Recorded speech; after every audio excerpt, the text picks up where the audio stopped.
Hi Sagittarius, welcome and this is your reading. Be open-minded, hindi halos lahat makaka-resonate. Piliin lamang, and thank you nga po pala sa mga nag-subscribe at sa mga bumabalik. Welcome po kayo. Start na po tayo.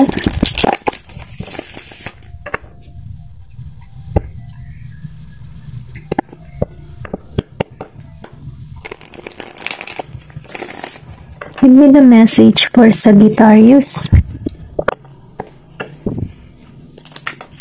Oh my God. Give me the message for Sagittarius, please.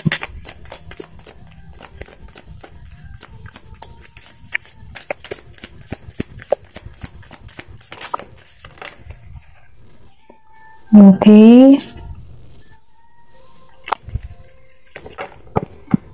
Give me the message for Sagittarius.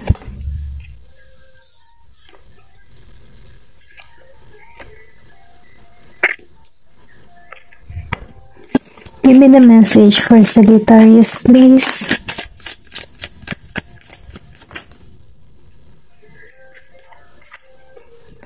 Okay.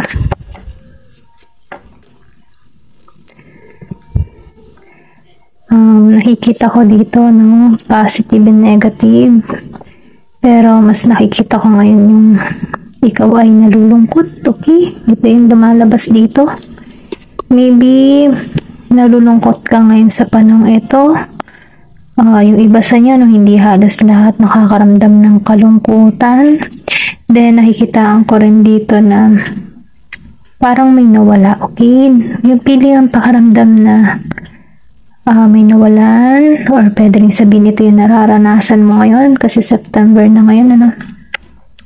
Feeling ano ka, sabihin natin na meron ka ditong nagsisisi, meron din dito na naging guilty, okay? Hindi halos lahat, ano? Pero ganun pa man, ngayon, kasi kung titingnan mo dito, no, sa 5 of Cups, kung titingnan mo, may tao ditong nalulungkot, pwedeng ikaw o yung person mo. Then, nakikitaan ko rin dito, nakatingin ka sa kawalan eh. Kumbaga, maybe nag-aalinlangan ka sa iyong sarili, ano? Kumbaga, yung kalungkutan na yung nadarama ay kumbaga emotionally damaged ka, no? Yun yung nafe-feel ko sa'yo. Pero ganun pa man, ano, ang masasabi ko lang sa'yo, dahil nakatuon ka pa rin sa mga negatibo, no, sa mga pagkawala, sa kalungkutan, maybe heartbroken ka, nalilito, may ganun yung vibes, no, may pagkalito, may pagsisisi, okay? Pero ganun pa man, no, sinasabi dito, minumungkahi sa'yo na huwag kang maging negatibo, no, kasi meron pa ditong nakatayo na 2 cups. Kahit may 3 cups na nawala sa buhay mo, or pwedeng sabihin na wala sa'yo, okay? Kasi 3 cups tumumba, kumbaga pwedeng sabihin na meron nangyari sa'yo na masakit, no? Na pwedeng 3 sunod-sunod, pero ganun pa man, meron pa rin 2 nakatayo. Kumbaga, sinasabi dito na huwag kang mawawala ng pag-asa. Kumbaga, mag-focus ka muna sa iyong sarili, no? Kung ano man itong mga nararamdaman mo, huwag kang mag-focus sa pagkawalaan ng mga bagay-bagay, or pwede rin sabihin sa tao, no? Or pwede rin sabihin natin ay sa mga problema na iyong nararanasan. Huwag kang mag-focus sa kawalan kasi meron pa rin nag-iintay sa'yo. Then, sinabayan dito ni Death, ano? So, may pagkawala. Then, lumabas si Death. So, ibig sabihin niya, sinasabi dito na ito na yung time na nagkakaroon ka ng transformation, o pwede rin sabihin na dito ka papunta sa transformation. Kumbaga, nagkakaroon ka dito ng bagong simula para sa iyong sarili. Hindi mo to inaasahan. Maybe ito na rin yung nag-uudyok sa'yo na kailangan mo nang tapusin, or pwede rin sabihin na kailangan mo nang magsimula para sa iyong sarili.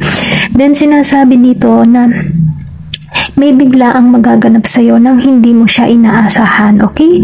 Then, nakikitaan ko rin dito, hindi halos lahat sa inyo, nakikitaan ko na hindi masaya sa kanyang relasyon na tinatamasa, okay? Dahil lumabas si Ten of Cups reverse. Kung makikita mo yung family, kung nakaganto siya, masaya siya, no? Then lumabas siya ng nakaganto, ibig sabihin, nalulungkot ka sa sitwasyon, sa iyong relasyon, or pwede rin sabihin na nalulungkot ka dahil hindi mo nakikitaan na pwedeng sabihin na malayo ka sa iyong pamilya. Then, ito yung nakakaramdam ng pagkalungkot sa iyo, or pwedeng sabihin na isa kang OFW na malayo ka sa iyong family.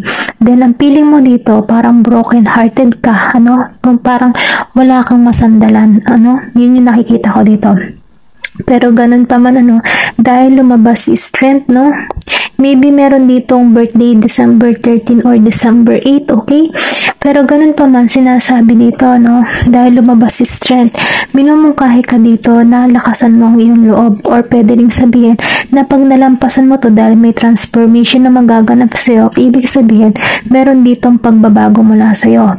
Then, sinasabi din dito na magkakaroon ka ng lakas na loob at kumpiyansa sa iyong sarili. Kasi, nakakaramdam ka ng kalungkutan. So, ngayon, ginigising ka dito na baguhin mo yan. Kumbaga, sinasabi dito na mag-focus ka sa iyong personalidad, at sinasabi din dito na magkaroon ka ng focus din para sa iyong sarili. Kailangan mo dito ng right timing or control para sa iyong sarili, okay? Then, nakikita ko kasi din dito na meron ka ditong kumbaga meron kang lakas ng loob, kumbaga yung lakas ng loob ay nagmumula, kumbaga nabubuksan dito yung pagiging malakas ang loob mo, or pwede rin sabihin na inuudyukan ka dito na kailangan mong lakasan ang iyong loob, okay?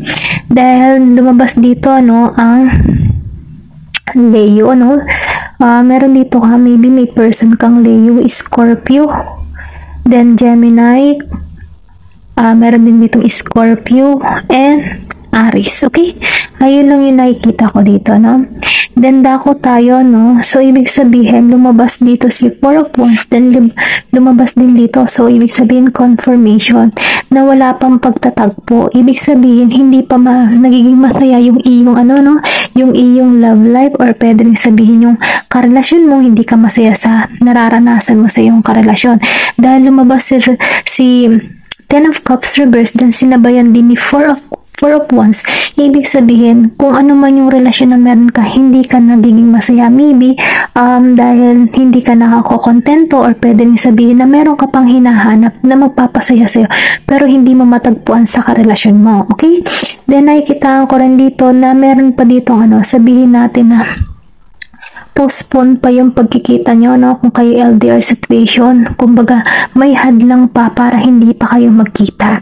Then, sinasabi rin dito na meron ditong aalisan, okay? Maybe nakakaramdam ka ng pag-alis or paglayo sa tao mo, or pwedeng sabihin yung person mo nakakaramdam ng ganun, okay?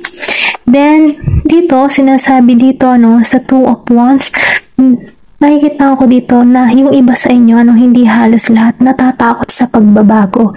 Pero ganun pa man, sinasabi dito na minsan yung pagbabago ay may magandang maidudulot. Kumbaga, bago lang sa iyo kasi hindi mo inaasahan yung ganung pangyayari, or pwede rin sabihin, hindi mo alam kung ano yung kahihinatnat mo in the future, kaya medyo natatakot ka sa pagbabago.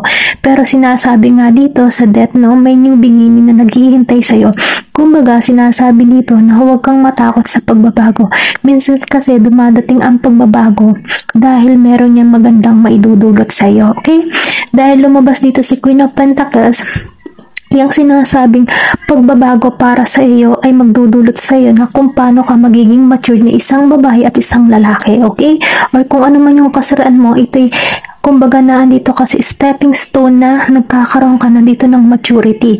Kumbaga, inalis ka dito or nakakaramdam ka ng kalungkutan para mahanap mo muli yung sarili mo.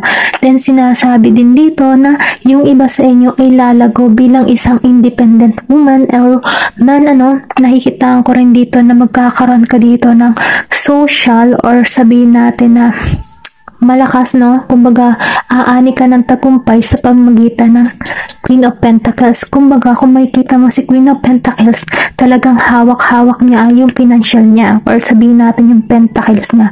So, ibig sabihin, sinasabi dito na may tagumpay na naghihintay sa'yo.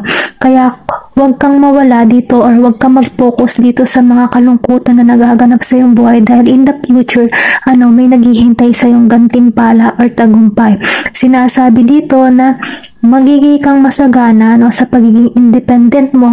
Kumbaga, kaya mo maging independent, kaya mo maging masagana, or pwede rin sabihin kaya mo umahon sa kahirapan kahit nag-iisa ka dito, kasi ganun si Queen of Pentacles. Kumbaga, independent woman na kaya niyang maging masagana kahit siya nag-iisa, okay? Then, sinasabi din dito, yung iba sa inyo ay magkakaroon ng financial stable sa hinaharap. Then, nakikitaan ko rin dito na pwede, kumbaga, kung pagtutuunan mo ng pansin yung iyong sarili at sa iyong goal, ito yung pupuntahan mo, si Queen of Pentacles, ng punong-puno ng pag-asa, sabihin natin, tagumpay, then marangyang buhay, okay? Ito yung naghihintay sa'yo.